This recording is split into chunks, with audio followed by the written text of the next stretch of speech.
어쨌든 저희가 인지에 대한 부분들을 같이 교재를 드렸죠. 그래서 오늘은 저희 말에 대한 부분들을 이야기를 할 겁니다. 사실 인지나 그러니까 생각이나 말이나 행동이나 이 세 가지는 떨어놓고 얘기할 수 있는 부분들이 아니에요. 같이 가야 되는 것들이죠. 근데 이것들이 세 가지가 다 바르게 가게 되면 문제들이 없어지게 되는데 이제 그러지 않기 때문에 어딘가에 문제가 생기게 되니까 우리가 사람과의 관계의 문제들 뭐 이런 것들이 발생하게 되죠.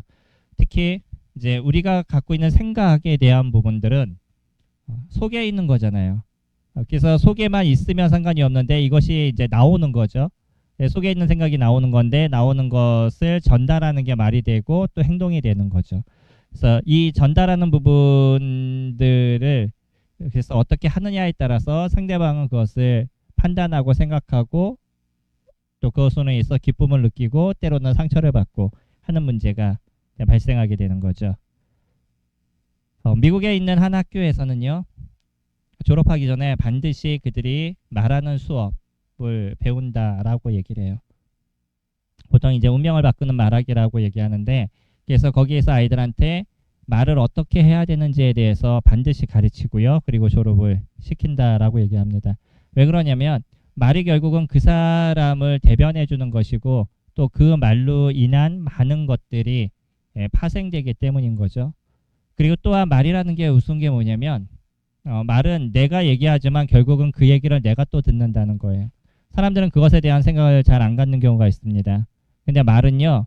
내가 얘기를 하고 또한 내가 그것을 듣는 거예요. 그러다 보니까 욕을 하는 사람들에게 있어서 가장 큰 문제는 자기가 욕하고 그 욕한 것을 자기가 또 들어요. 그러니까 나는 얘기한 걸로 끝난다라고 생각하지만 사실 거기에 대한 또 영향도 내 스스로 받게 되는 거죠. 이제 그런 면에 있어서 조심해야 되는 부분들이 적지 않게 저희들에게 있고요. 주님도 저희들한테 얘기하실 때 우리 골로새서 4장 6절 맨 처음에 적어놓은 말씀이죠. 같이 한번 읽어봤으면 좋겠습니다. 이번에 캠프에 와서 형제가 처음으로 저한테 얘기한 게 형제님 소금을 안 갖고 왔어요. 자매님들이 얘기하셨나? 그래서 그 소금을 구하기 위해서 그 주인분한테 가서 소금 좀 주세요. 그러고 받아왔더라고요. 아무것도 아닌 것 같지만 그 소금 하나가 없었을 때 맛을 내는데 문제가 생기죠. 주님도 저희들에게 그렇게 이야기를 합니다. 은혜 가운데 소금으로 맛을 냄과 같이라고 얘기해요. 말에는 맛이 있다는 거예요. 성도님들의 말에는 어느 정도의 맛이 있으셔요? 우리는 그냥 태어나서 내가 생각하는 대로 얘기하고 그렇게 살아왔지만 사실 내가 말하는 것을 상대방이 들었었을 때 그 말에 대한 맛이 있다는 거예요. 어떤 사람은 맛있는 경우가 있고 어떤 사람은 맛이 없는 경우가 있겠죠. 그래서 소금이라는 역할이 여러 가지 역할들을 하잖아요. 일반적으로 소금의 역할을 얘기할 때 맛을 내는 역할도 하고 또 무슨 역할을 하죠? 방부제의 역할도 합니다. 그것을 부패하게 하거나 부패를 막거나 이런 역할도 하게 되죠. 여러 가지 역할이 있는데 그 역할 중에 말에 대한 얘기를 할 때는 그것을 맛에서 그 역할을 이야기를 하고 있어요.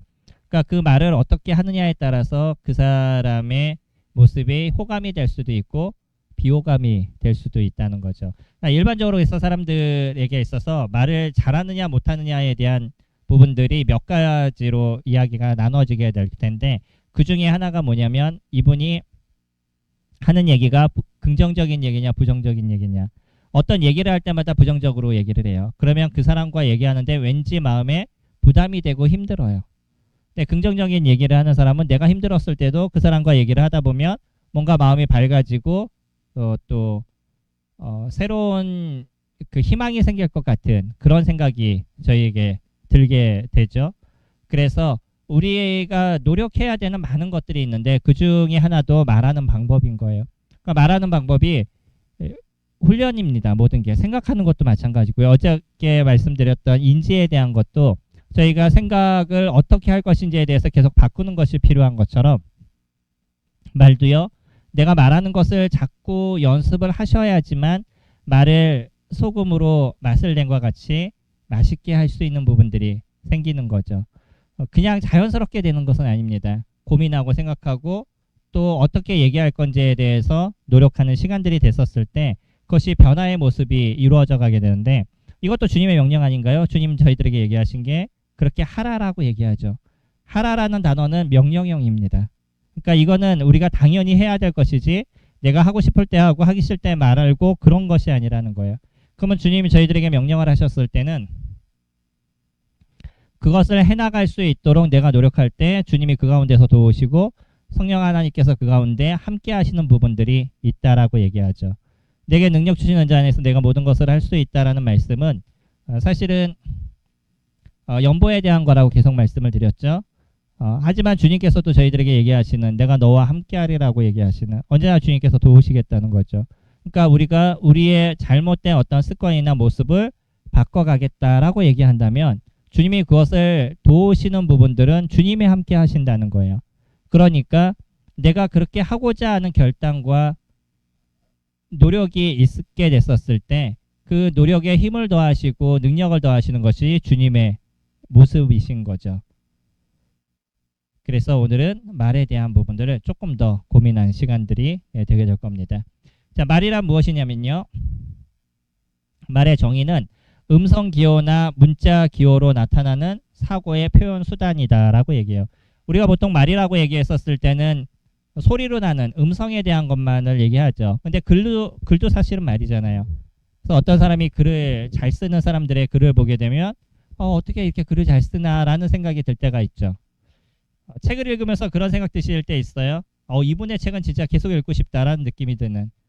제가 기독교 서적은 읽다 보면 어떤 기본적인 패턴이 있어요. 사실은요. 기독교 서적이 갖고 있는 기본적인 패턴이 있는데 어떤 분의 제가 지금 그분 지은이가 정확하게 기억이 안 나는데 그분의 책을 읽었는데 책이 너무 재밌어요. 그러니까 그냥 그 신앙에 대한 얘기뿐만 아니라 세상의 모든 것을 이렇게 아울러서 얘기해주는 말에 대한 맛깔이 있더라고요. 그래서 책을 읽으면서 너무 흥미롭게 읽었던 책이 있었었는데 그게 이제 그분이 글이라는 것을 통해서 어떻게 말하는지를 잘 해나가는 부분인 거죠. 물론 이제 사람들 속에서는 말을 잘하는 사람이 있고 글을 잘 쓰는 사람들도 있어요. 글을 보고 이분의 글이 너무나 좋아가지고 이 사람과 좀 대화해봤으면 좋겠다 그러고 대화를 했는데 막상 그 사람의 대화는 너무나 어려운 거예요. 그 글로 본 거하고 말로 하는 거하고 좀 다른 이런 경우들도 적지 않게 있지만 그래도 글로 쓴다는 건 그만큼 그 사람의 어떤 말의 습관이나 이런 것들이 정리되어져 있다는 거죠. 그래서 말이라는 것은 음성과 기호로 그러니까 그 글자로 나타나는데 선생님들이 문자를 쓰는 것도 그래서 중요한 부분들인 거죠. 문자로 카톡이죠. 우리가 보통 요즘은 이제 카톡을 쓰는데 한편으로 요즘 사람들은 카톡을 통해서 대화하는 게 더 많잖아요. 직접 만나서 말하는 것보다 카톡을 통해서 말하는 것이 많거든요. 그러면 거기다 글을 어떻게 쓸 것이냐에 따라서 상대방이 그것을 읽었을 때 전달되는 느낌이 다른 거죠. 똑같은 내용을 보냈는데 어떤 사람은 그 전달되는 내용을 보면서 기분이 나쁜 경우가 있고요. 어떤 사람은 기분이 좋은 경우가 있어요. 그거는 그거를 받는 사람의 상태라든지 그 사람의 습관이라든지 그 사람이 갖고 있는 인지라든지 이런 거에 따라서 달라진다는 거예요. 그러니까 내가 생각해서 옳다라고 얘기하는 글도 중요하지만 그 사람이 받았을 때 이것을 어떻게 이해할 것인가를 생각하면서 글을 쓰는 것도 중요한 부분인 거예요. 그래야지 오해가 생기지 않아요. 때로는 그래서 문자를 통해서 사람들이 오해가 되고 어려움이 되는 경우도 적지 않게 발생하게 되는 거죠. 그래서 말에 대한 어떤 종류를 보면 말은 언어적인 표현이 있어요. 우리가 보통 얘기하는 입술을 통해서 표현하는 거죠. 그리고 비언어적 표현이 있습니다. 그거는 뭐 문자에 대한 부분들도 될 것이지만 주로 이제 그 언어적 표현이라고 얘기하면 언어적 표현에 문자가 들어가는 거죠. 문자와 입술을 통해서 하는 것이 들어가는 것이고 비언어적 표현이라고 얘기하면 그 사람의 말투예요. 선생님들의 말투를 아시나요? 내가 갖고 있는 말투가 어떠세요? 그거에 대해 고민해 보신 적 있어요? 내가 쓰고 있는 말투가 그 상대방에게 어떻게 전달될 것인가 라는 고민들. 자, 똑같은 겁니다. 자, 선생님들 똑바로 앉으세요 라고 얘기하는 제 얘기와 선생님들 똑바로 앉으시면 좋지 않을까요? 어느 게 다르셔요? 어떻게 느끼셔요? 완전히 다르죠. 똑같은 내용을 전달을 했는데 그 말투가 어떻게 되느냐에 따라 가지고 또 뒤에 사용하는 내용 명령형이냐 아니면 의문형이냐에 따라 가지고 받아들이는 것이 전혀 다르게 받아들여진다는 거예요. 그러니까 우리는 알게 모르게 명령형을 싫어합니다. 이렇게 하세요, 저렇게 하세요 라는 얘기에 대해서 뭔가 거부 반응을 갖고 있는 게 사람의 기본적인 모습인 거예요. 그러다 보니까 권유형으로 얘기하는 거죠. 이렇게 얘기하면 좋지 않을까요? 라고 얘기하는 부분은 그 사람에게 딱 들을 때부터 뭔가 하기 싫어하는 생각이 들지 않도록 만들어가는 거죠. 이러한 그 말투, 책 중에서도 그런 책들이 많이 나와 있어요. 혹시 아시나요? 말투만 바꿨을 뿐인데 뭐 이런 책도 있습니다. 근데 말투라고 얘기했었을 땐 지금 말의 억양뿐만 아니라 말을 사용하는 내용들 뭐 이런 것까지 같이 이제 사용하는 걸 말투라고 이야기를 하죠. 그래서 이 말투에 의해서도 사람들의 어떤 감정에 대한 부분들이 전달이 되어져 가죠. 그리고 표정이에요. 이야기하실 때 그 사람의 표정이 어떤지에 대해서도 중요하죠. 내가 인상 쓰면서 얘기해요. 그러면 분명히 나는 아무 생각 없이 그냥 저 사람에게 좋은 얘기를 했는데 상대방은 똑같은 얘기를 들었으면서도 기분 나쁘게 받아들여요. 이해를 못해요. 왜 그러세요? 그러면 얘기하면 그분이 이미 인상을 쓰면서 얘기하다 보니까 기분이 안 좋아서 나에게 얘기한다라고 생각이 되는 거예요. 그러니까 받아들이는 내용 자체가 전혀 다르게 받아들이게 되는 거죠. 그래서 표정이라는 것이 상당히 중요합니다. 내가 어떤 표정을 짓고 이야기를 하느냐에 대한 거죠. 그리고 또한 그 몸짓이지, 보통 이제 행동이라고 얘기할 때 여기는 기본적인 몸짓들, 몸짓에 대한 부분들도 어떤 몸짓을 갖고 있느냐에 따라서 달라지죠. 그러잖아요. 제가 성도님들하고 얘기하면서 지금 이 순간에 자 성도님들 이렇게 얘기하면 기분이 어떠셔요? 뭐야 뭐 이런 느낌 들지 않으셔요?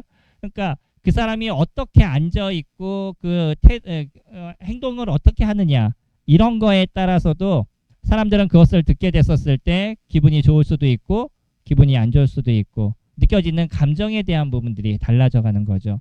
그래서 말이라고 우리가 보통 얘기를 하게 될 때 이 말은 단순하게 대화만을 그러니까 이야기하는 것만을 얘기해서 언어라고 얘기하지 않고요. 그 언어에서는 말투도 들어가게 되고 몸짓도 들어가게 되고 표정도 들어가게 되고 이 모든 것들이 다 그 안에 들어가게 된다는 거예요.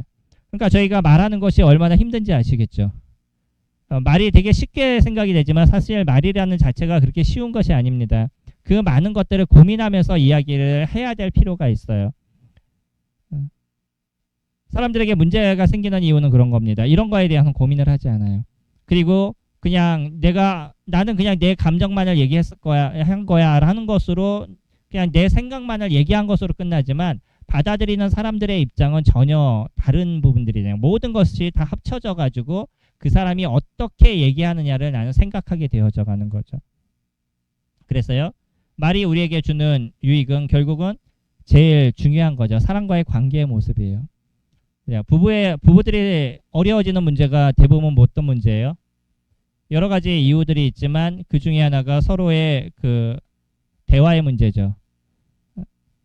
이혼하신 분들의 이야기들을 이렇게 들어보면 거기에 적게 되어 있다고 그러더라고요. 이혼할 때 어떻게 이렇게 적게 되어져 있는데 그러면 이혼 사유가 뭐냐라고 적으면 대부분 성격 차이라고 적는데요. 그래서 우리나라 분들 중에 이혼하는 가장 큰 이유가 성격이라고 얘기합니다. 근데 사실은 성격이 아니래요. 그 이혼 전문 변호사의 얘기를 들어보면 성격 때문에 이혼하는 게 아니라 가장 큰 이혼 사유가 불륜이라고 얘기합니다. 원래는요. 근데 불륜인데 이혼할 때 적을 때 거기다 불륜 이렇게 적지 못하니까 그냥 성격 차이라고 많이 적는다라고 얘기를 해요. 이제 물론 성격 차이도 많습니다. 근데 성격 차이를 얘기하면 결국은 성격 차이라는 게 뭐냐면 그 사람들이 서로 대화가 되지 않는다는 거예요. 서로가 대화가 맞지 않는다는 거죠. 그러니까 나는 내가 하고 싶은 얘기만 하고 내가 듣고 싶은 것만 듣는 거예요. 서로가 소통이 되지 않는 거죠. 그러다 보니까 가정 간에 어떤 문제가 발생하게 되는데 결국 말에 대한 부분들이요. 사람들과의 관계에 가장 큰 문제가 발생하게 되어져 가는 거죠. 그래서 말을 어떻게 할 것인지 어떻게 저 사람이 하는 얘기에 대해서 내가 정확하게 이해하고 그것을 들을 것인지에 대해서 생각하게 되면 어려움의 문제가 없게 되겠죠. 우리 잠언 말씀 한번 찾아볼까요? 잠언 10장 32절이에요. 한번 찾아서 읽어주시면 감사하겠습니다. 말에 대한 얘기는 주로 또 잠언에서 많이 이야기를 하고 있죠. 잠언 10장 32절. 예. 의인의 입술은 무엇을 하게 되냐면 기쁘게 할 것을 알거든이라고 얘기해요. 그럼 그 사람이 하는 얘기가 다른 사람을 기쁘게 하는 일을 한다는 거죠. 그러니까 나의 얘기가 다른 사람에게 기쁨을 주느냐, 나의 얘기가 다른 사람에게 아픔을 주느냐, 이게 이제 중요한 부분인 거잖아요. 그냥 나는 내가 생각한 걸 얘기했어. 이것으로 끝나는 게 아니라는 거예요. 내가 얘기한 것이 그 사람에게 기쁨이 되느냐, 어려움이 되느냐, 이런 부분들을 잘 해나가게 되면 가정생활은 사실 그렇게 크게 문제가 되지 않아요. 물론 이제 요즘 시대 사람들은 진짜 돈이 없어서 돈 때문에 싸우고 그것 때문에 문제가 생기는 경우도 적지 않게 많이 있겠지만, 일단 서로가 대화가 되고 그 대화 속에서 해야 될 방향을 찾고 방향을 만들어 간다 그러면 어려움에 대한 부분들은 그렇게 크게 발생하지 않을 수 있거든요. 함께 갈 수 있는 부분들이 있으니까. 그러나 이 대화가 되지 않고 내 생각만을 얘기하거나 상대방의 생각을 이해하지 않으려고 얘기하거나 이렇게 되게 됐었을 때 말하는 하나하나가 상처가 되고 아픔이 돼요. 혹시 그거 보셨어요? 이번에 하도 그 말이 많았던 아이유 나온 뭐죠? 폭삭 속았수다. 예. 거기에 보면 학시 아저씨 나오죠. 그 학시 아저씨 보면서 그 학시 아저씨의 원래 모티브가 어딘가 그랬더니 고양이더라고요. 고양이 보니까 끌어단대요. 맨날. 고양이 키워보셨어요? 고양이 키우면 기분 나쁘면 끄래요. 네. 학시 아저씨의 뭐 실질적인 모티브는 어떻게 시작되는지 모르겠습니다. 뭘 보고 했는지 모르는데 하는 행동을 보니까 고양이하고 똑같아요. 근데 그분의 모습을 보면서 처음부터 뭐 이런 사람이 다 있나라고 아마 보셨을 거예요. 내용을 그 드라마를 보신 분들은. 근데 맨 마지막에 보니까 이분도 그 나쁜 사람이 아니더라고요. 뒤에서 보면 좋은 행동을 많이 하고 가족을 위해서 무엇인가 수고하는 모습을 갖고 다른 사람에게도 도움을 주는 부분들을 갖고 있음에도 불구하고 보편적으로 보여지는 사람들의 모습에게서는 거의 악인처럼 보여지잖아요. 하다못해 가족들 중에서 아내도 그 사람을 싫어하고 자녀들도 그 사람을 싫어하고 아빠를 싫어하고, 근데 나중에 보니까요, 뒤에서 자녀들을 위해서 또 아내를 위해서 무엇인가 수고하고 노력했던, 하다못해 자신이 갖고 있는 많은 그 돈만을 밝히는 사람이라고 생각했는데 그 돈을 다 주면서까지 자녀를 구하기 위해서 무엇인가 노력하고 수고했던 모습들이 나중에 이렇게 드러나더라고요. 그러면 그 학시 아저씨 같은 경우 그래도 난 뒤에서 이렇게 수고하는데 왜 내 가족들은 나를 몰라줘 라고 얘기할 수도 있어요. 근데 문제는 뭐냐면 그 사람이 겉으로 했던 표현인 거예요. 내면에 있었던 생각을 겉으로 반대로 얘기하게 되니까 그것을 듣는 사람의 입장에서는 오해할 수밖에 없는 거죠. 이게 말인 거예요. 그러니까 말이라는 자체는 내 마음을 왜 몰라줘 라고 사람들은 얘기할지 모르지만 내가 갖고 있는 생각을 제대로 표현하지 않는데 그것을 어떻게 알겠어요? 제가 성도님들을 사랑한다라고 맨날 얘기하는데 사랑한다는 마음을 갖고 있는데 맨날 다녀서 성도님들한테 막 지적하고 뭐 이게 문제입니다, 저게 문제입니다 맨날 이러면 성도님들이 느끼는 느낌이 어떠시겠어요? 저 사람 맨날 교회에서 뭐라고만 얘기해, 뭐가 뭐 잘못됐다고만 얘기해, 뭐 이렇게 느껴지지 않겠어요? 이게 마음에 있는 것은 겉으로 잘 표현할 수 있는 것이 중요한 거예요. 그래서 그런 표현들이 잘 이루어지게 됐었을 때 사람들에게 기쁨을 주는 부분들이 되어져 가고 즐거움을 주는 부분들이 되어져 가는 거죠. 내 주변에 사람이 없어요. 이건 고민하셔야 되는 거예요. 내 주변에 사람이 없는 거는 사람들이 나를 싫어해 라고 얘기하는 게 아니라 내가 그 사람과 대화할 수 있는 대화의 방법이 잘못되어 있다는 거예요. 그러니까 그 사람이 나와 함께하는 것에 대해서 어려움을 느낀다는 거죠. 그러니까 주변 사람들이 자꾸 떠나게 되는 거예요. 처음에는 뭐 다른 부분 때문에 같이 하다가 조금 시간이 지나면 지날수록 나하고의 관계적인 부분에서 어려움이 되니까 사람들이 자꾸 떠나게 되는 거죠. 그래서 우리들의 그 입술이라는 자체는 사람들에게 기쁨을 주고 도움을 주는데 저희가 사용되어, 베드로전서에서는요 그렇게 얘기하죠. 저희가 이 입술을 통해서 복음을 전하는 역할을 한다라고 얘기해요. 베드로전서 3장 말씀 볼까요?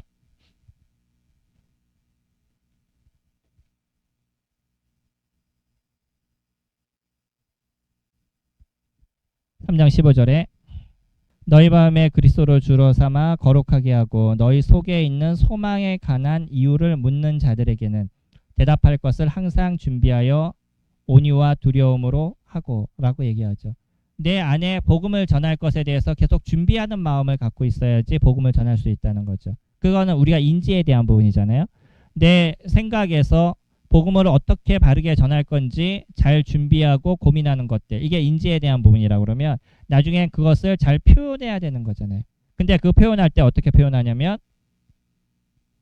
두렵고 온유와 두려움으로 하고 라고 얘기하죠. 온유라는 것은 상대방의 마음을 만져줄 수 있는 것이 필요한 거고, 그리고 내가 하는 이야기가 바르게 얘기하는 건지 틀리게 얘기하는 건지 그것에 대한 두려움도 내가 필요한 거죠. 복음은 내가 전하는 것으로 끝나는 것이 아니라 그 사람이 어떻게 받아들이느냐, 이거에 대한 거잖아요. 그러니까 그 사람이 잘 받아들일 수 있도록 준비하고 이야기하는 것들, 그렇게 얘기하게 됐었을 때 그분이 거듭남의 모습들이 일어나게 되는 거죠. 물론 한 사람이 거듭나는 것은 우리의 어떤 노력과 수고만으로 이루어지지 않아요. 그거는 전적으로 하나님의 역사 속에 있는 거고 하나님의 주권 안에 있는 겁니다.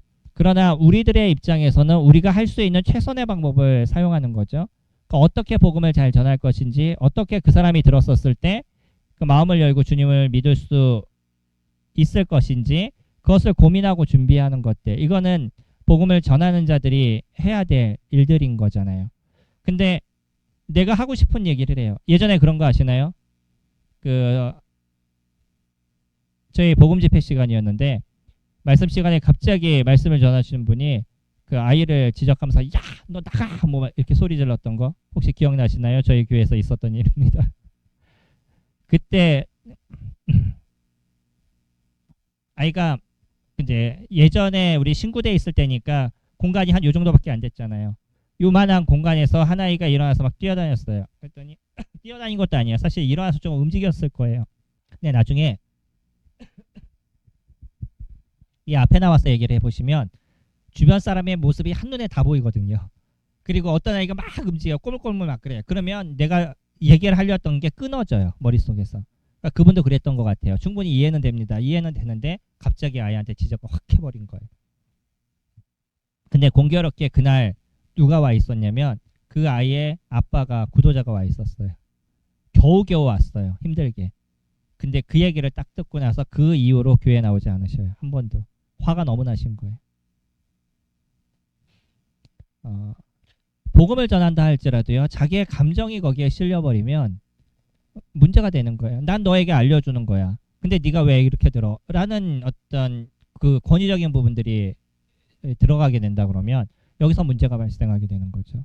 그러니까 복음을 전하는 데 있어서도 내가 하고 싶은 얘기를 하는 것이 아니라는 거예요. 그 사람에게 어떻게 그 사람에게 맞게 그것을 전할 것인가라는 것들이 필요한 거죠. 이게 이제 말하는 방법에 대한 부분입니다. 또 말을 잘하면 옛날에 말을 잘하면 떡이 생기죠. 이거는 경제적인 부분인 거예요. 어떻게 이야기하느냐에 따라 가지고서는 다른 사람한테 유익을 얻을 수 있는 부분들도 많이 생기죠. 뭐 특히 영업을 뛰는 사람들은 어떻게 얘기하느냐에 따라서 그 계약이 성사가 되기도 하고 또 계약이 파기가 되기도 하고 이런 문제가 발생하죠. 근데 결국 그것도 무엇과 관련된 것이냐면 말과 관련된 것이고요. 또 하나 또 뭐냐면 세상에서 우리가 살아가는 데 있어서도 이것이 성공의 조건이 돼요. 어떻게 이야기하느냐에 따라서. 근데 때로는요, 나가서 내가 돈을 벌고 이익을 받는 부분에 있어서 너무나 잘해요. 근데 교회 와서 성도들을 만나면 말을 함부로 해요. 이런 분 보신 적 있나요? 이런 분들도 적지 않게 봤었는데 나가서 딴 사람과 얘기하면 되게 잘해요. 그리고 그 사람에게 유익을 주는 얘기도 너무나 잘하고 어떻게 저렇게 이 사람이 그 사람이야? 뭐라고 생각할 정도로 전혀 달라요. 근데 교회만 오면은 막 달라져요. 이유가 뭘까요? 이유가 뭘 것 같아요? 네? 편해서. 예, 편한 부분도 있을 거예요. 또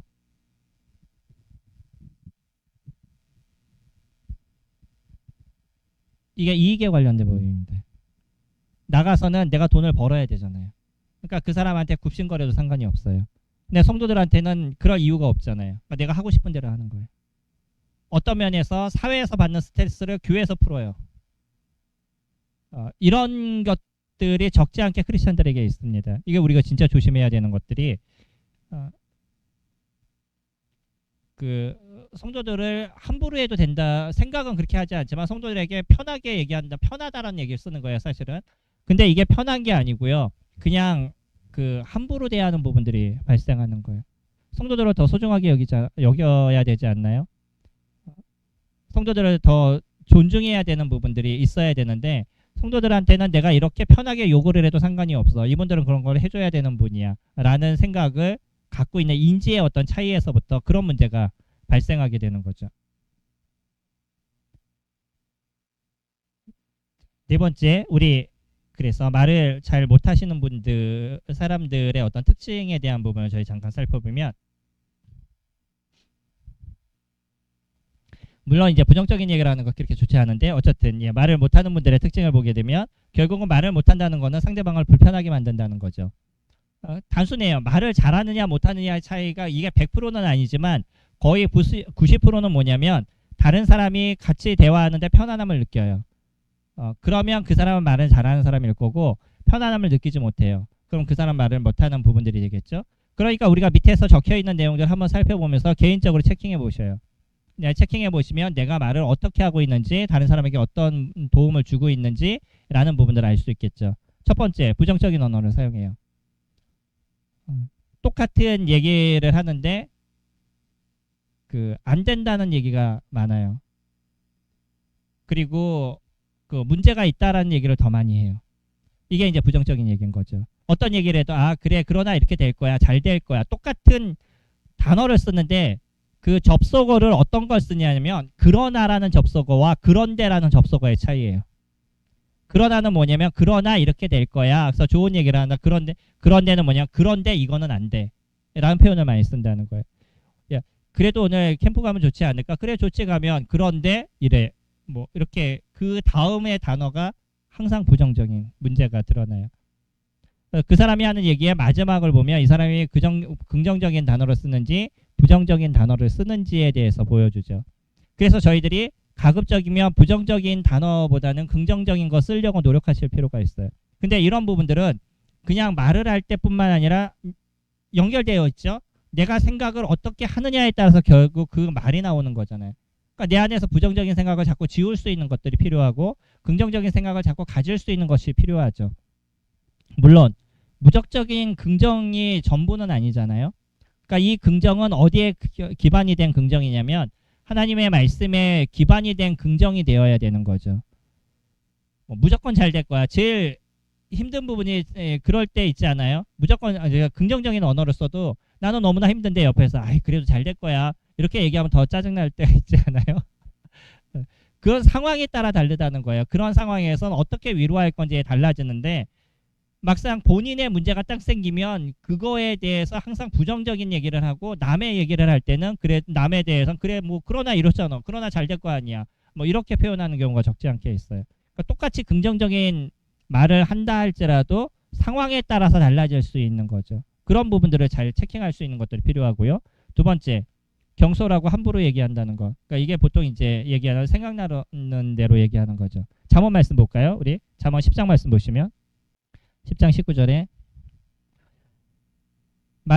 말이 많으면 허물을 면하기 어려우나 그 입술을 제어하는 자는 지혜가 있느니라. 물론 말을 좀 줄여라 라는 부분들이 있지만 함부로 생각 없이 얘기한다는 거죠. 말이 많다고 얘기하는 기본적인 전제가 뭐냐면 그냥 생각 없이 얘기한다는 거예요. 내가 그냥 하고 싶은 대로만 얘기를 하는 거죠. 이런 부분에 있어서 말을 많이 하면서 생기는 문제가 허물이 많아진다는 거죠. 내가 그것에 대한 제어가 잘 되지 않기 때문에 나타나는 부분인 거죠. 그래서 이런 부분에 있어서는 조금 이런 얘기를 했었을 때 생길 수 있는 문제들, 저런 얘기를 했었을 때 생길 수 있는 문제들, 그런 것에 대해서 조금 고민할 수 있는 부분들이 필요하죠. 그러니까 이런 분들이 갖고 있는 건 내가 말하는 것에 대해서의 어떤 결과들, 이런 것들을 많이 생각하지 않는다는 거예요. 세 번째, 뭐 당연하게 비난하고 험담하고 악의적인 말을 하는 것들, 다른 사람에 대해서 악의적인 얘기를 하는 것은 문제가 있는 거죠. 네 번째, 빈말이나 형식적인 말. 빈말을 많이 하는 사람들을 만나면 어떠셔요? 모든 얘기를 못 믿겠죠. 농담과 빈말의 차이의 그 선이 어느 정도일까요? 그런 생각해 보신 적 있어요? 나는 농담이야. 난 농담으로 얘기했는데 왜 그래? 그러지만 이런 것들이 자주 이루어지면 그 사람이 하는 모든 얘기를 믿을 수 없잖아요. 예전에 캠프에 갔었어요. 캠프에 가서 밤새 모닥불을 피워놓고 한참 이제 청년 자매들과 같이 교제를 했습니다. 밤새서 교제했었어요. 옛날 같은 그러니까 예전에 제가 캠프 갔을 땐 거의 밤새면서 교제한 적이 많은 것 같아요. 그래서 밤새면서 교제를 이렇게 쭉 하다가 불을 펴놓고 갑자기 감정을 제가 쫙 잡고 그 다음에 살짝 그 뭔가 그 회한에 젖어든 것 같은 그런 그 모습을 닦았고 제가 만났던 첫사랑에 대한 얘기를 해줬었어요. 그러면서 이제 맨 마지막에 한 얘기가 아 근데 새벽이 되니까 속아 넘어가 뭐 이렇게 표현한 거예요. 무슨 말인지 이해되시나요? 네. 그랬더니 왜 형님 왜 소가 왜 넘어갈까요? 왜 아침에 소가 거기 왜 있을까요? 라고 얘기하더라고. 아니 소가 넘어간다고. 예, 결국 이제 빈말이라는 얘기죠. 소가 넘어갔다는 얘기잖아요. 그리고 났더니 그 처음에는 농담이라고 생각했다 너무 진지하게 얘기하니까 같이 있었던 사람들이 다 믿어버린 거예요. 그러니까 제가 처음에 만났던 사람이 백혈병에 걸렸다 그래서 나중에 죽었다 뭐 이런 얘기를 했던 거거든요.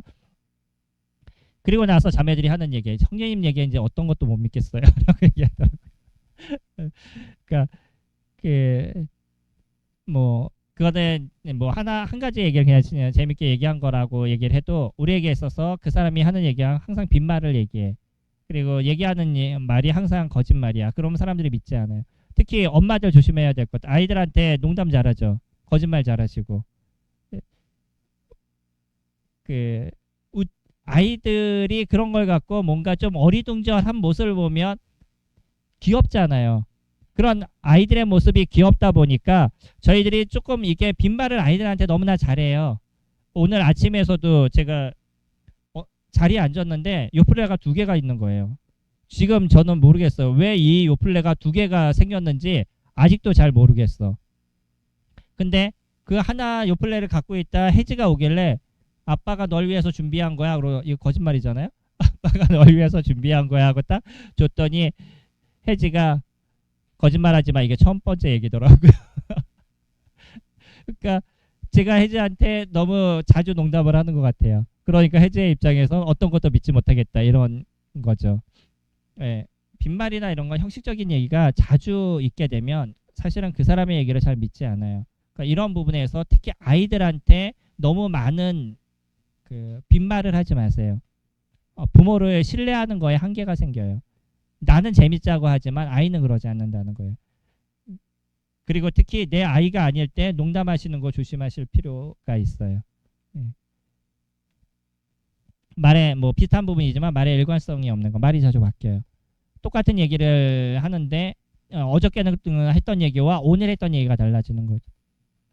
제가 어떤 일을 처리할 때 너무 힘들었던 적이 있었는데 여러 한 4~5명과 같이 교제를 하면서 문제를 해결해야 돼요. 근데 그 자리에서 얘기했던 것과 개인적으로 통화했던 것과 또 그 다음날 얘기했던 것과 말이 계속 달라져요. 이게 너무 힘들더라고요.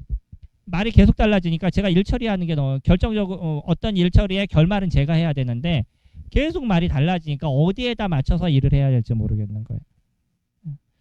우리가 하는 얘기에 대해서 어저께 한 얘기를 고민하실 필요가 있어요. 그래서 그 일관성을 맞춰가야 돼요. 내가 얘기한 거에 대해서. 그러지 않으면 그 사람의 얘기를 믿지 않게 되어 있는 거죠. 그리고 또 하나 이제 6번째. 자기의 어떤 습관, 자기 말에 대한 습관을 잘 바꾸려고 하지 않는다는 거예요. 내가 하고 있는 말에 대한 습관이 잘못됐다. 그럼 바꿀 수 있는 용기가 필요한 거잖아요. 내가 하고 있는 것이 문제가 있다라고 생각된다 그러면 그것에 대해서 변화시킬 수 있는 것이 필요한 거죠. 선생님들 어떠셔요? 나의 말의 습관에 대한 바꾸는 노력을 하시나요? 그런 고민을 하셔요? 네, 고민을 하셔야 됩니다. 이 고민을 하셨을 때 변하는 거예요. 한순간에 변하지 않겠죠. 우리가 평생 지금까지 살아왔던 것, 제가 57년 동안 살아오면서 습득된 말의 습관이 한순간에 변하겠어요? 안 그래요.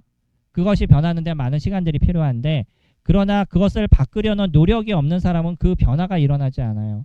계속 바꾸려고 노력하게 됐을 때 어떤 변화가 일어나는 거야. 아주 작은 변화들이 일어나는데 이것이 하루가 지나고 이틀이 지나고 3일이 지나 보세요. 어떻게 변하는지. 그리고 마지막으로 이야기할 때마다 자기 자랑을 해요. 나는 이걸 잘했고 이런 걸 뭐 어땠고 이건 뭐 어떻게 했었고 내가 이렇게 했더니 누가 좋아하고 맨날 이런 얘기를 하면 처음에는 아 그런가 봐 하고 듣는데 그것이 계속 계속 그런 모습을 갖고 있는 분이면 나중에 말을 시작하려고 그러면 괜히 듣기 싫어지잖아요. 그러니까 주님도 저희들에게 그렇게 얘기하죠. 타인으로 나를 자랑하게 하고 내 입으로 하지 말라라고 얘기하죠. 그러니까 다른 사람이 나에 대해서 자랑해 주도록 얘기할 수 있는 사람이 진짜 대단한 귀한 사람인 거죠. 그래서 내가 나에 대해서 너무 자랑하지 않아도 충분히 바르게 살아가게 됐었을 때 주변에 있는 사람들이 나에 대해서 얘기를 해주고요. 그리고 그런 사람들의 모습이 진짜 진국인 것을 저희들이 알 수 있죠. 7가지 정도, 물론 이제 이 외적으로도 여러 가지가 있을 텐데 한 7가지 정도 이렇게 적어드렸는데 한번 이렇게 체킹해 보세요. 나는 어떤 부분에 있어서의 어려움의 문제가 있는지 그런 걸 생각하시면 그것을 바꿀 수 있는 부분들이 있겠죠. 자, 그러면 그럼 말을 조금 더 좋은 모습으로 갖고 있는 것, 바꿀 수 있는 부분이 첫째가 뭐냐면 말에 대한 습관을 파악하는 것. 내 말에 대한 습관, 나는 말을 어떻게 하고 있는지 그거에 대한 습관을 한번 생각해 보시는 거죠. 그리고 무엇이 문제인지, 나는 괜찮다라고 생각해도 주변에 있는 사람들이 잘못됐다라고 얘기해요. 물론 한 사람이 잘못됐다라고 얘기하는 것만 갖고 다 잘못됐다라고 얘기할 수 있는 건 아니겠죠.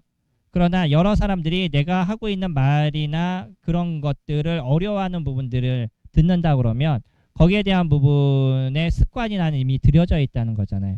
그럼 그 말에 대한 습관을 좀 바꿀 수 있는 부분들을 가져가야 되겠죠. 그러니까 제일 먼저 파악해야 되는 거예요. 어떤 습관을 내가 갖고 있는지. 메시지를 전할 때 가끔 그런 얘기 들으실 때가 있죠. 이건 뭐 말의 습관하고 조금 다를 수도 있지만 메시지를 전할 때 제가 그 대학원에 있을 때 설교 평가를 받거든요. 그래서 첫 번째 설교 평가를 받는데 신기하게 교회에서 맨날 메시지를 전했던 사람이 거기서도 평가를 받는다고 생각하니까 긴장이 돼버리는 거죠. 근데 다 끝나고 났는데 교수가 하는 얘기가 뭐냐면 왜 엇소리를 그렇게 많이 하냐는 거예요. 쉬어봤대요. 뭐 27번이 나왔대나? 그걸 다 쉬어보더라고요. 그러니까 얘기하다가 이 얘기가 이제 계속 이렇게 들어간 거예요. 이런 게 습관인 거죠. 그 다음부터 메시지를 전할 때 이러한 습관을 하나씩 제거하려고 노력하게 되는 거예요. 생각하게 돼요. 생각하면서 얘기를 해요. 그러니까 말씀을 전할 때도 그런 거거든요. 어떤 습관이 들어가게 돼요. 그럼 그 습관이 잘못된 것들이 다른 사람이 들을 때 말씀의 전체적인 것까지 문제가 생겨버려요. 자꾸 거기에 집중이 되니까. 그러면 이런 부분들도 바꿔가게 되죠. 마찬가지로 성도님들이 같이 얘기하는 이제 내가 이렇게 말하는 데 있어서도 그 말 속에 필요 없는 그런 의성어들이 이렇게 들어가는 경우들이 있어요. 그런 게 있다 그러면 그걸 조금 바꿀 수 있는 것도 필요하죠. 이론조차도. 네, 그뿐만 아니라 내가 말을 하는 데 있어서 제가 요즘 또 이런 부분이 있어요. 알게 모르게 생각하는 게 옛날처럼 아주 툭툭툭툭 튀어나오지 않아요. 나이가 들다 보니까 자꾸 해서 뭐 이런 얘기가 적지 않게 저도 이렇게 나오거든요. 그러면 아싸리 하지 말고 그냥 잠깐 기다리는 게 낫지 알게 모르게 그냥 이렇게 나오는 건 조심할 필요가 있는 거죠. 다른 사람의 얘기를 듣지 않고 내 얘기만을 더 하려는 경우들이 많을 수 있죠. 이런 부분들도 습관인 거예요. 누군가 얘기하려고 그러면 그 얘기를 못하게 내 얘기를 더 하는 경우가 있는데 이런 사람의 특징이 어떤 거냐면 말을 끊지가 않아요. 제가 얘기를 하면 자 말투는 이런 것입니다 하고 얘기를 해야 되잖아요. 말투는 이런 것입니다. 그런데 하고 바로 들어가요. 그렇게 얘기하시는 분 들어보신 적 있으셔요? 잘 이해 안 되시죠? 나중에 이제 다른 사람의 얘기하는 것을 들어보시면 좀 느끼실 수 있는데 말하기를 좋아하는 사람은 끝나면 딴 사람이 얘기할 것 같으니까 그걸 이어서 바로 얘기를 해버려요. 이게 습관이 돼버렸어요. 네, 얘기를 들으면서 저도 어느 순간에 제가 얘기를 막 하고 싶을 때 다른 사람이 듣지 않으면 이 쉼표를 안 주고 얘기를 하더라고요. 그래야지 다른 사람이 얘기를 들으니까. 이런 부분들도 있어서 자기만의 어떤 말의 습관들이 생기는 부분들이 있거든요. 이런 부분들을 좀 파악하고요. 말투. 아까 얘기했던 것. 말투에는 여러 가지 부분들이 같이 있어요. 그래서 이런 말투에 대한 부분들을 바꾸시는데 말투에 대한 것 중에 제일 큰 거는 뭐냐면 억양에 대한 부분인 거죠. 그 사람이 말투를 어떻게 쓰느냐, 말에 대한 억양을 어떻게 사용하느냐, 그런 것을 잘 파악해 볼 필요가 있어요. 그러면 똑같은 얘기를 했는데도 싸움이 되는 경우가 있고 똑같은 얘기로 인해서 사람의 마음이 편안함을 갖는 경우가 생기죠. 미안해요 라고 얘기하면 미안해 하고 얘기하면 전혀 다르죠. 똑같은 얘기인데도 이게 이제 억양인 거예요. 이 억양에 대한 것도 조심하셔야 되고 그 다음에 말의 투라고 아까 얘기했던 명령형을 쓸 것이냐 아니면 의문형을 쓸 것이냐. 저희 자매가 한편으로는 조금 지혜로운 부분들이 저한테 이거 해주세요 저거 해주세요 이런 얘기 잘 안 해요. 이거 해주면 어때요? 이거 좀 해주면 좋지 않겠어요? 라고 권유형으로 자꾸 얘기를 해요. 그러면 해달라고 딱 얘기하고 이거 해줘 이거 해야 되지 않아? 라고 얘기하면 기분부터 나쁜데 이것 좀 해줄 수 있어요? 미안한데 이것 좀 해줄 수 있어요? 라고 얘기하면 그래도 무엇인가 움직이게 돼요. 이게 이제 차이인 거죠. 사람들이 그래서 말을 어떻게 쓸 것인가에 대한 것들을 고민하게 되면 많은 부분에서의 어떤 도움들을 저희들이 얻을 수 있고요. 또 하나는 직설적인 표현을 쓰는 것들. 자, 내일 아침에 우리 일찍 일어나니까 성도님들 일찍 일어나세요 라는 것과 자 성도님들 내일 아침에 우리 무엇을 해야 되는데 그러면 일찍 일어나서 이런 일들을 하면 저희가 시간이 조금 더 낫지 않을까요? 라고 얘기하는 거.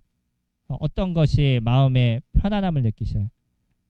직선적인 얘기를 하면요 사람들은 상처를 받아요. 아픔을 느끼고. 똑같은 얘기지만 이렇게 야구로 얘기하면 직구와 커브가 있는 거 아시나요? 직구는 바로 들어가는 거고요. 커브는 이렇게 돌아서 들어가요. 똑같은 장소에 들어가는데 들어가는 방법이 달라요. 그러니까 우리가 똑같은 얘기를 하는데 직설적으로 얘기할 것이냐 좀 이렇게 곡선으로 돌려서 얘기할 것이냐. 어떤 얘기를 할 때는 돌려서 얘기하면 모르는 사람들이 있어요. 그렇지 않아요? 돌려서 얘기하면 모르는 사람은 별 수 없이 직설적으로 얘기할 필요도 있죠. 근데 이제 대부분의 사람들은 직설적으로 얘기하는 것을 좀 어려워하니까 그러면 조금 더 돌려서 얘기해서 마음에 어떤 거부 반응이 없을 수 있도록 해주는 건 중요한 부분인 거죠. 그리고요 다른 사람이 하는 말에 대한 그 평가를 자꾸 하려고 얘기하는 경우가 있어요. 그러니까 말에 대한 게 아니라 그 사람에 대한 평가인 거죠. 당신은 이런 게 문제야. 당신은 이래서 안 돼. 당신은 이런 것을 고쳐야 돼 라고 얘기하는 다른 사람의 어떤 평가. 이야기를 듣고 나서 그 사람이 하는 얘기에 대해서 나는 그냥 얘기하고 싶었는데 그 얘기에 대한 꼭 답을 주려고 노력해. 그럴 때 많지 않아요? 얘기를 들으면 나는 답을 얻으려고 그 사람한테 얘기하는 게 아니라 그냥 마음이 불편해서 얘기한 거예요. 근데 자꾸 그 얘기를 들으면 거기에 대한 답을 하려고 노력을 하는 거죠. 그리고 그 말에 대한 평가를 하려고 그래요. 이래서 문제고 당신이 이래서 이게 문제 이렇게 됐고 라는 평가를 하려고 그러는데 이런 것들이 결국은 어려움의 문제가 되어져 가는 거죠. 그리고 긍정적인 언어를 사용해라 라고 얘기했던 것처럼 똑같은 어려움의 문제가 있을 때도 그래 힘들지 어렵겠지 근데 우리가 또 어떤 길을 한번 찾아볼까 어떤 길이 있을 거야 라고 조금 긍정적으로 얘기해주면 그래 미래의 어떤 부분들을 좀 더 나은 부분들이 있을 거라는 생각들을 갖게 되는 그래서 안 돼 이러면 할 수 없는 거야 그러면 이제 끝난 거야 라고 얘기하면 더 마음의 어떤 상처에 대한 부분들이 될 수 있겠죠. 그래서 어떤 부분은 이렇게 얘기합니다. 부정적일수록 더 긍정적인 언어를 사용하라 라고 얘기를 해요. 그리고 우리에 대한 생각에 대한 것도 거기에 대한 차이들이 분명히 나타나게 되는 거죠. 저는 선천적으로 부정적인 사람이에요. 제가 이게 너무나 힘들었었는데 선천적으로 부정적이에요. 그래서 어디를 가야 된다 그러면 거기를 갔었을 때 좋은 것을 먼저 생각하지 않고 안 좋은 것부터 생각이 나요. 성도님들 어떠세요? 수양에 딱 생각하면 좋은 것부터 생각나세요? 안 좋은 것부터 생각나셔요? 이게 차이인 거예요. 저 같은 사람들은요 어떠냐면 수양에 가면 뭘 해야 되고 뭐가 해야 되고 뭐 때문에 힘들고 자는 게 어렵고 뭐 이런 부정적인 생각들이 먼저 일어나기 시작한다는 거예요. 그래서 어떠한 문제가 있었을 때 그런 부분에 있어서 긍정적인 것이 무엇이냐 이거에 대해서 계속 생각하시고 긍정적인 것을 찾으시는 것부터 시작하셔야 돼요. 만약에 부정적인 생각이 일어나게 되면 그 부정적인 생각이 일어났을 때 한 번 더 고민하시고 그것을 긍정적으로 돌려서 얘기하실 수 있는 것. 그렇게 말하실 수 있는 것들. 그리고 특히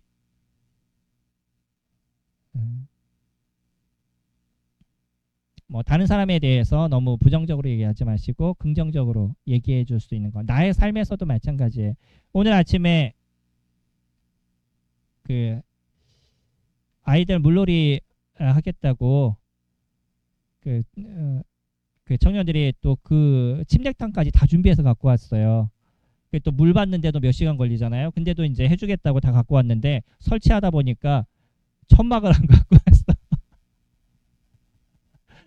그래가지고 그 신영자님이 이제 자매님 이렇게 태우러 가셔서 그래서 신영님한테 별 수 없이 이제 부탁해서 형제님 좀 해주실 수 있어요? 그랬는데 형제님이 헉 했으면 제가 얘기하기 되게 힘들잖아요. 근데 그래요 갔다 오죠. 라고 편하게 얘기해 주시니까 그게 어려움이 안 됐던 거예요. 그리고 또 사실은 상인자매도 그렇고 반자매님도 그렇고 오전에 오셔서 말씀을 듣는 시간을 맞추기 위해서 좀 일찍 오세요. 라고 시간을 맞춰놨는데 오히려 이것 때문에 시간이 늦어져 버린 거죠 지금. 예. 이게 상처가 되는 거예요. 지금 긍정적인 말에 대한 얘기를 하고 있는데 예. 그러니까 이런 부분이 됐었을 때 힘들어도 우리가 긍정적으로 얘기를 해주면 부탁할 때도 편한 거죠. 근데 제가 어떤 분을 부탁하는데 너무 힘들어요. 그 뭐냐면 얘기할 때마다 부정적으로 얘기하셔요.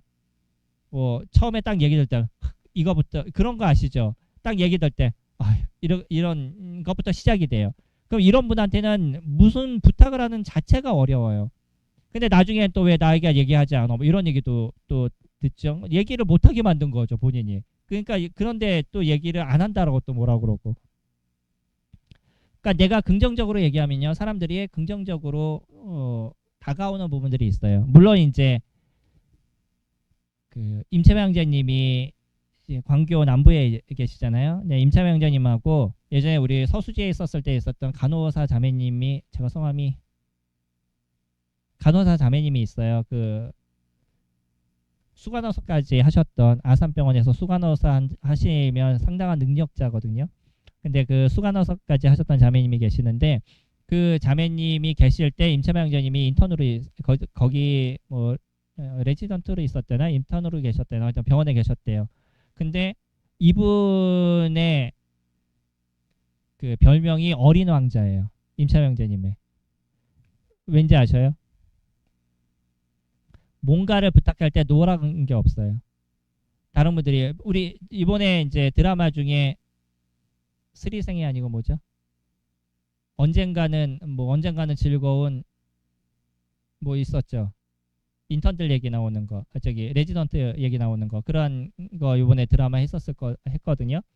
근데 그 의사들이 힘들어요. 되게 힘들으니까 누군가 무엇을 부탁만 해도 짜증이 나는 거예요. 일이 너무 많으니까. 근데 계속 부탁을 하는데 그 부탁에 대해서 노가 없으시대요. 그래서 어린 왕자라는 별명이 있었다라고 얘기하더라고요. 이런 사람들은 또 문제가 뭐냐면 모든 사람들이 시키는 걸 너무 편하게 생각해 또. 당연히 저 사람이 해줄 거니까 쉽게 부탁해요. 하지만요. 우리에게 좋은 건 뭐냐면 성도님들이 그렇게 함께 즐겁게 수고해 주시고 긍정적으로 받아주시는 부분들이 되어져 가면 거기에 대한 보상은 주님이 하실 겁니다. 저희들이 보상은 사람들에게 받는다 그러면 저희가 어떤 일을 하는 게 힘들어져 가요. 사람들은 완전하지 않아요. 그러니까 그 사람이 내가 수고한 것만큼 은혜를 베푸는 사람들은 아니라는 거예요. 거기에 대한 전제가 있어요. 저는 마음 가운데 그런 전제가 있습니다. 내가 만나는 사람들을 부정하거나 그런 것이 아니라 최소 나의 모습도 그러기 때문에 내가 완전한 모습을 갖고 있지 않아서 나에게 은혜를 완전히 베푼 사람들에게 내가 은혜를 다 베풀지를 못한다는 전제가 있어요. 저에게도. 그러니까 내가 누군가에게 무슨 도움을 줬다 그래서 그 사람이 나에게 그만큼의 도움을 줄 거라는 생각을 접은 지가 오래됐어요. 이거는 별 수 없는 인간이 갖고 있는 저희들의 모습이에요. 하지만 확실한 건 뭐냐면 사람들이 나에게 수고한 만큼의 어떤 도움을 주지 않는다 할지라도 거기에 대한 도움은 주님께서 저희들에게 주신다는 거예요. 제가 주님께 받으려고 생각하니까 어떤 사랑과의 관계 속에서 자꾸 이익을 얻으려는 부분들이 없어지게 되더라고요. 저희들이요, 주님을 섬기는 일에 있어서 확실한 건 우리들의 섬김의 모습들을 주님께서 평가해 주실 거예요. 그리고 주님께서 그것을 저희들에게 부어주실 겁니다. 저희가 그런 생각을 한다 그러면 왜 다른 사람들의 어려움을 함께 도와주고 수고하는 모습이 되어도 그 사람에게 무엇을 받지 않아도 상관이 없는 모습들이 되어져 가는 거죠. 그러니까 이런 사람들의 어떤 특징들이 점점 긍정적인 모습으로 변하게 돼요. 부정적인 모습이 아니라. 그리고요, 상대방의 긍정적인 모습을 보게 되면 그런 모습에 대해서 많이 칭찬해 주세요. 다른 사람을 칭찬해 주시나요? 우리 옛날에 어르신들 그러잖아요. 남편분들 아내한테 사랑해요 라고 이렇게 물어보면 내가 그거 꼭 말을 해야 하지 않아? 다 아는 거지. 어르신들 그런 얘기하지 않잖아요. 근데 자매님들은 사실 몰라서 그 얘기를 듣고 싶겠어요? 얘기를 해줘서 들어야지 마음에 위로가 되고 힘이 되는 거잖아요. 형제님들은 가급적, 자매님들도 마찬가지고 가급적 내가 마음에 사랑한다는 표현을 해주셔야지 상대방이 그거에 대해서 위로가 되는 건데, 이걸 또 못 받는 분이 있어요. 사랑해요. 그러면 왜 또 징그럽게 그래? 오늘 또 뭐 잘못 먹었어? 이렇게 그래야 하던 대로 해. 왜 그래 갑자기? 변하면 죽을 때가 된 거야. 이렇게 말을 이렇게 하니까 사람들이 점점 관계들이 어려워져 가는 거잖아요. 좋은 얘기를 좋게 받아들이고 긍정적으로 얘기해 줄 수 있는 거. 예? 아.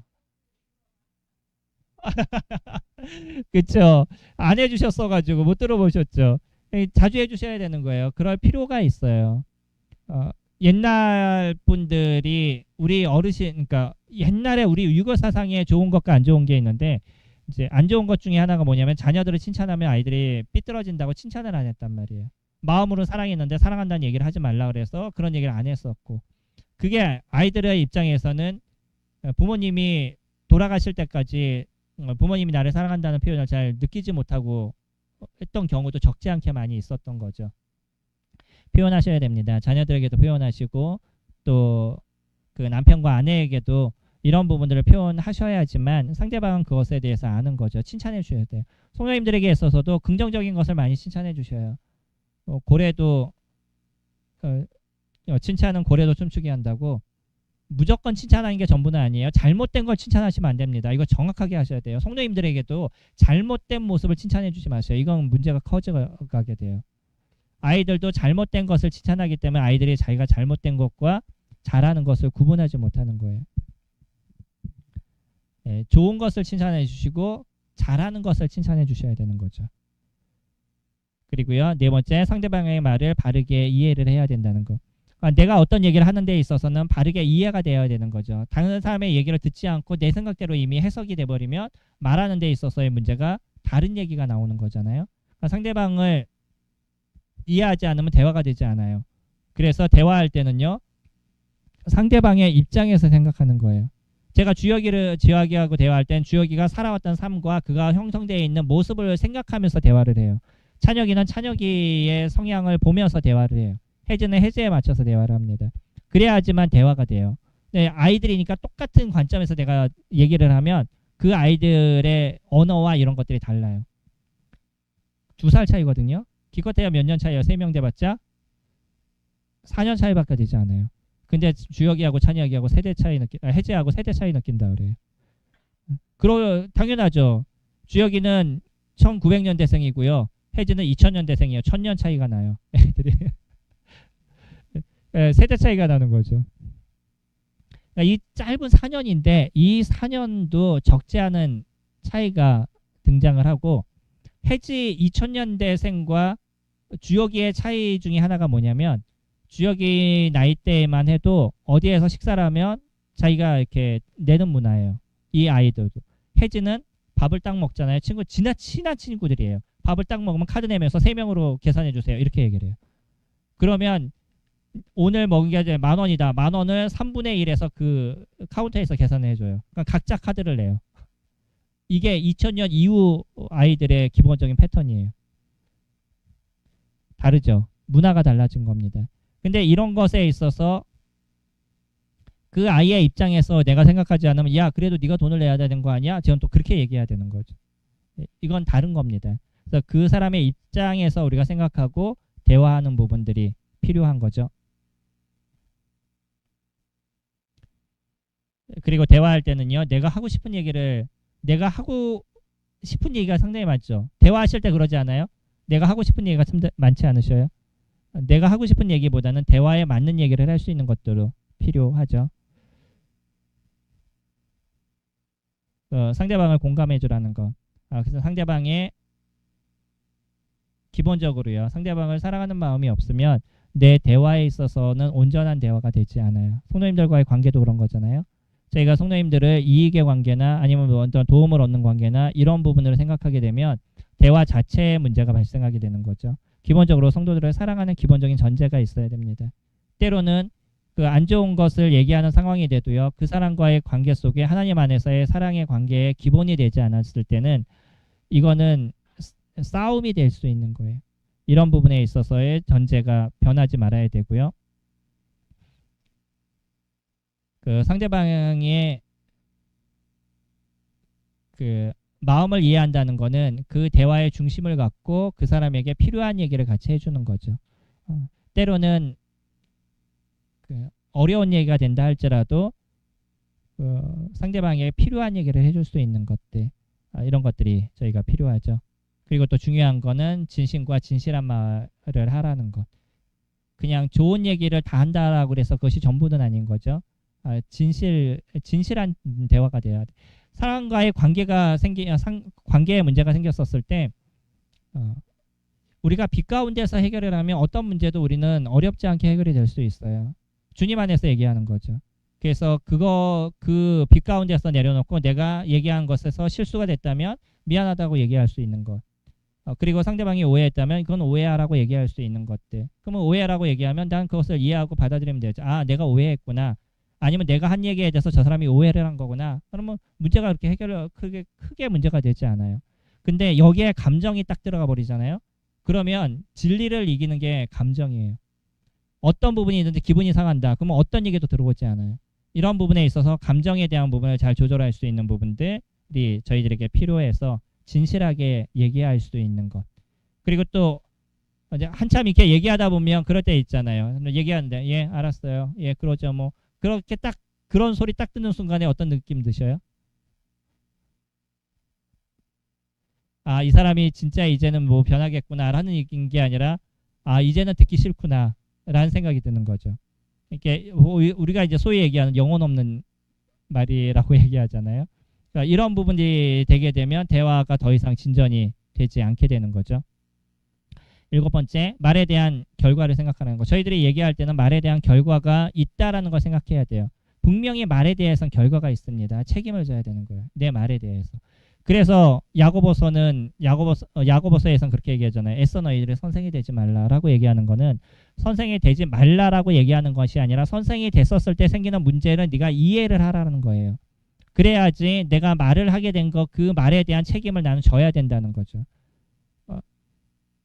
목회하는 사람들의 문제는 자기 말에 대한 책임을 져야 된다는 거예요. 그 말에 대한 책임을 지지 않으면 그거에 대한 대가는 주님께서 더 많이 우리에게 받으시겠다는 거죠.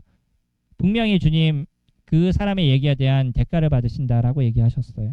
그러니까 목회를 하건 교사의 일을 하던 이런 모든 것은 너무나 아름다운 것이고 거기에 대해서 주님께서 주시는 은혜에 대한 부분도 많지만 자기 말에 대한 책임을 지어야 되는 것. 그건 그 사람들이 가져야 될 기본적인 전제에 대한 부분이죠.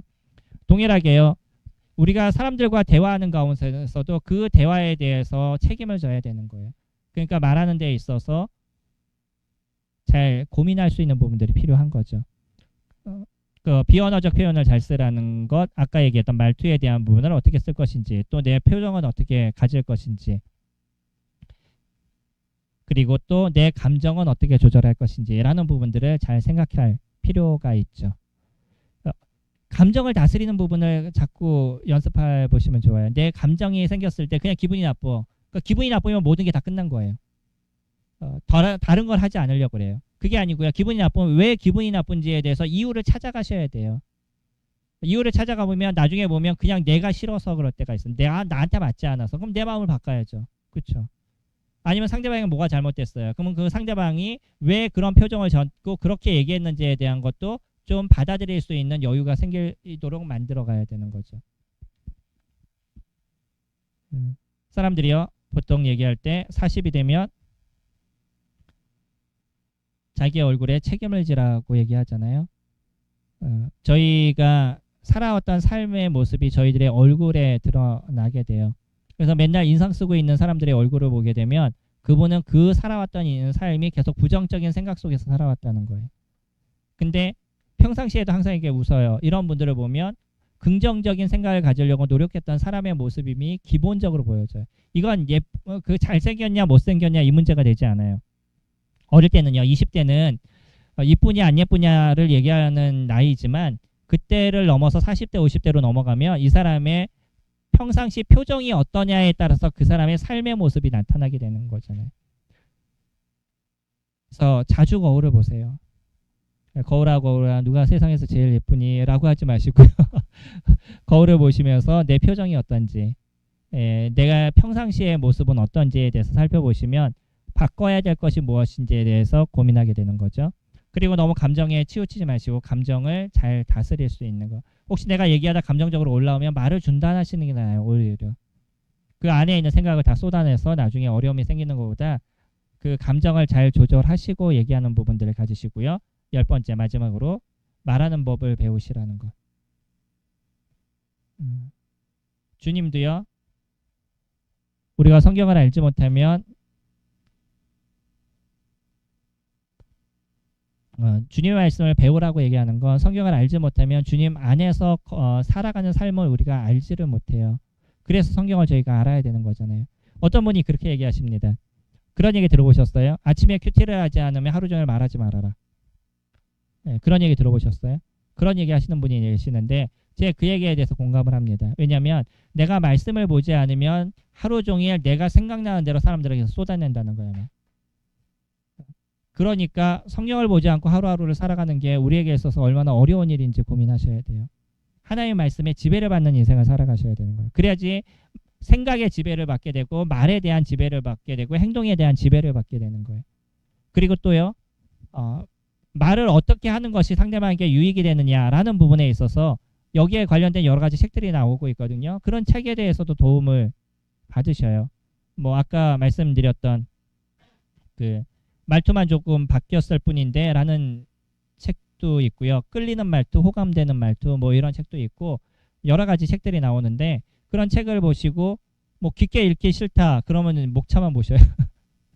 목차 앞에 있는 목차만 쫙 봐도 어떤 얘기들인지 기본적으로는 보여요. 그런 것들을 어떻게 바꿀지 생각할 수 있는 부분들이 있겠죠. 그리고 그 상대방이 나에게 말하는 거에 대해서 너무 신경 쓰지 않는 것도 필요할 수가 있어요. 이거는 어떤 사람에게 얘기하는 거냐면요. 상대방 앞에서 말하기를 두려워하는 사람들이 있죠. 이런 사람들은 너무 평가에 대해서 힘들어하니까 말을 하지 않는 거예요. 아예 말을 안 하시는 분들이 있어요. 그 분의 기본적인 전제는 내가 얘기했었을 때 다른 사람이 나에 대해서 평가하는 것이 내가 두려운 거예요. 그러다 보니까 말을 자꾸 안 하게 되는 거죠. 조금 안 좋은 소리도 들어도 상관없잖아요. 내가 할 수 있는 얘기를 자꾸 하면서 그거를 정지하는 법을 배우고 자꾸 얘기하고 이러면서 내가 말하는 어떤 습관이나 이런 것들을 계속 키울 필요가 있죠. 평가에 대해서는요. 너무 신경 쓰지 않아도 사실 상관없어요. 아침에 올 때 보통 이제 사춘기 정도 되면 아이들이 거울을 보고 맨날 이렇게 거울 앞에 살잖아요. 근데 그 사춘기를 보냈던 자녀들 기억나시나요? 맨날 거울 앞에 서 있는 아이들을 보는데 맨날 똑같죠. 근데 걔는 오늘 뭐 머리가 잘 됐네, 오늘 머리가 안 됐네 뭐 이러잖아요.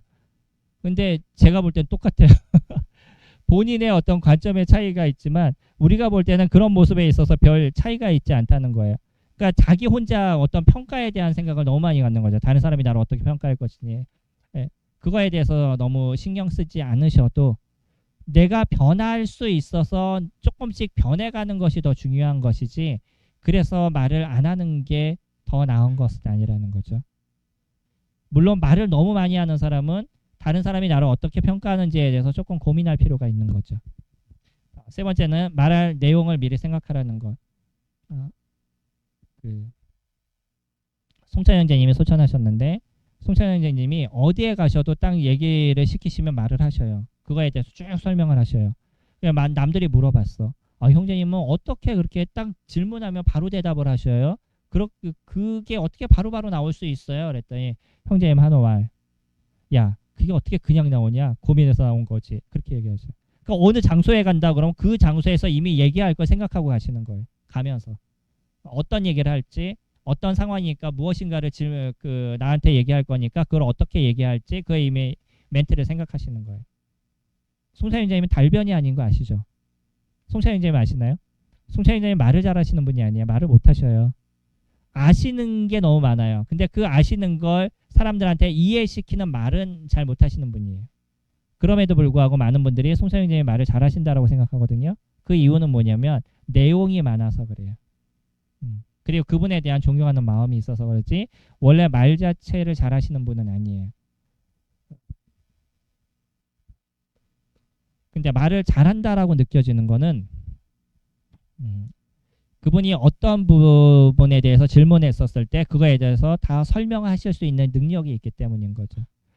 자, 말이 전달되는 데는요 여러 가지 부분들이 있는데 어떤 분은 아까 송찬 형제님처럼 많은 걸 아시는데 얘기를 들어보면 이해가 잘 안 돼요. 그런 경우 있지 않으시나요? 얘기를 들었는데 잘 못 알아듣겠어. 그러면 이런 사람들이 아무리 많은 걸 알고 있어도 말을 못한다라고 느껴져요. 근데 어떤 사람은 조금만 알고 있는데 말을 이렇게 들어보면 그냥 다 이해가 돼. 그럼 그 사람 말을 잘한다라고 느껴지는 거죠. 메시지도 동일해요. 제가 메시지를 전하는 데 있어서 많은 것이 들어간다는 거 아시나요?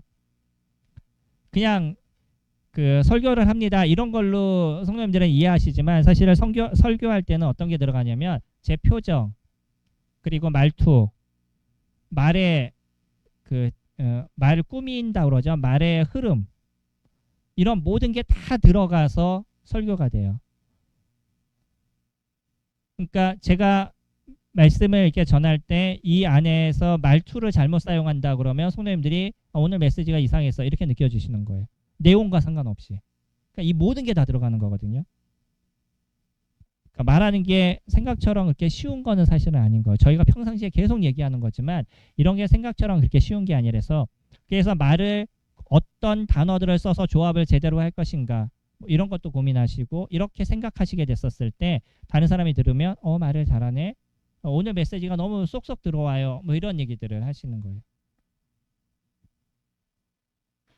그리고 또 중요한 부분이 있어요. 어떤 분이 말에 대한 얘기를 했었을 때 한 것 중에 하나가 뭐냐면 장소와 상황에 맞는 얘기를 하라라고 얘기를 해요. 그러니까 그 장소가 뭐지고 이 사람들이 어떤 사람이에요. 제가 오늘 성도님들과 얘기하잖아요. 저희 교회 성도님들하고 얘기하는 내용이 다르고 다른 사람과 똑같은 제가 이 내용을 갖고 얘기해도요. 다른 성도들과 얘기하는 내용이 좀 다를 수 있어요. 왜 그런지 아셔요? 성도님들이 받아들이는 것과 그들이 받아들이는 게 다를 수 있기 때문에 거기에 맞춘 얘기들을 하게 되어져 있어요. 그러면 그분들은 더 온전하게 받아들여져 가는 거죠. 내가 하고 싶은 얘기가 아니고요. 그 목적. 그러니까 회의를 할 때 특히 회의를 할 때 조심하셔야 되는 건 그 회의가 어떤 내용이다. 뭘 갖고 회의하느냐를 생각해서 얘기를 하시면 다른 사람들이 문제가 되지 않아요. 근데 회의 내용은 오늘 말에 대한 얘기를 하고 있어요. 근데 이분은 자꾸 행동에 대한 얘기를 해. 그럼 회의가 문제가 생기는 거죠. 목적이 정확해야 되는 거예요. 목적을 정확하게 가질 필요가 있고요.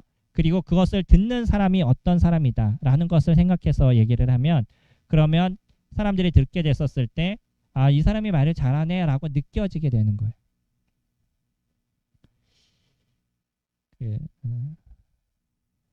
말에 대한 이제 소통에 대해서 강연을 하는 한 분의 얘기를 들었었는데 그분이 이렇게 얘기합니다.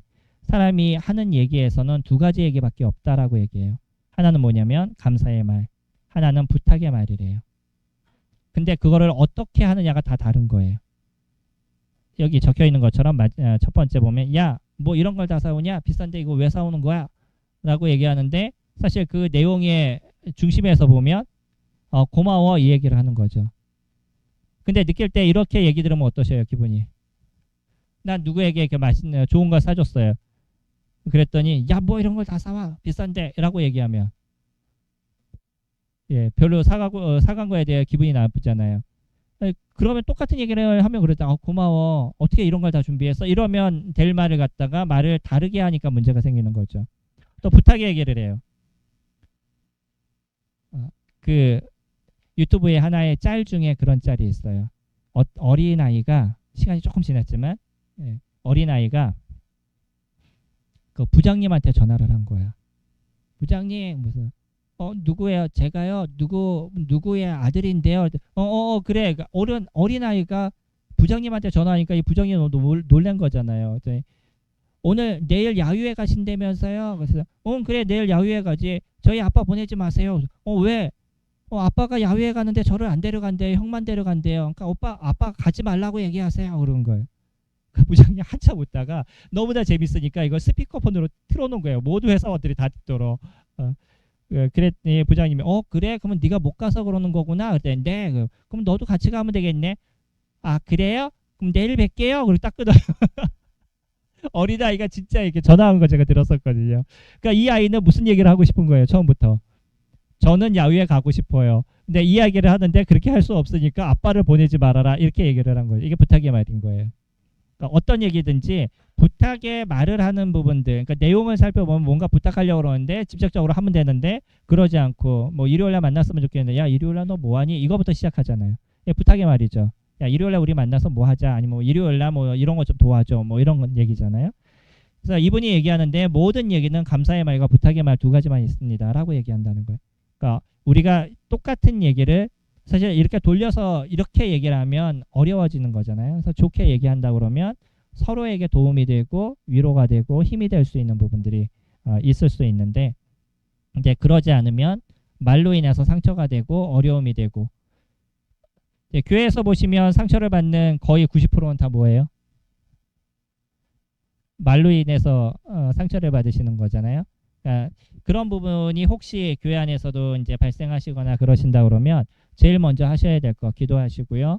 그리고 나서 그 분과 그냥 편하게 열린 대화를 통해서 해결하시는 부분들을 가지세요. 이제 내 생각대로 생각해서 오해가 쌓이게 되면 오히려 이것이 더 큰 어려움이 될 수 있거든요. 우리들의 말은요. 많은 사람들에게 은혜를 끼칠 수 있습니다. 성도님들이 따뜻한 한마디가 다른 사람들에게 기쁨이 되고 즐거움이 되고 오늘 하루에 그 쉼이 될 수 있는 얘기가 될 수 있는데 또 오늘 아침에 던져진 그 한 얘기가 오늘 하루의 기분이 다 상하게 되는 이런 문제도 발생하게 되죠. 자, 오늘 일어나시면 성도님들한테 사랑합니다 라고 얘기하셨나요? 안 하셨죠? 예, 주변에 있는 분에게 사랑합니다 한마디 해주시고요. 쑥스러우시죠? 예. 예. 이 한마디가 얼마나 우리를 그 편안하게 만들어요. 저희 교회는 시작할 때 인사하잖아요. 이 작은 인사가 성도님들의 마음을 훈훈하게 만들죠. 저희 광고할 때 같이 인사하잖아요. 성도님들에게 은혜를 끼치는 그런 대화를 통해서 함께 은혜를 나누시고 유익을 주시는 저와 성도님들이 되기를 원합니다. 기도하겠습니다.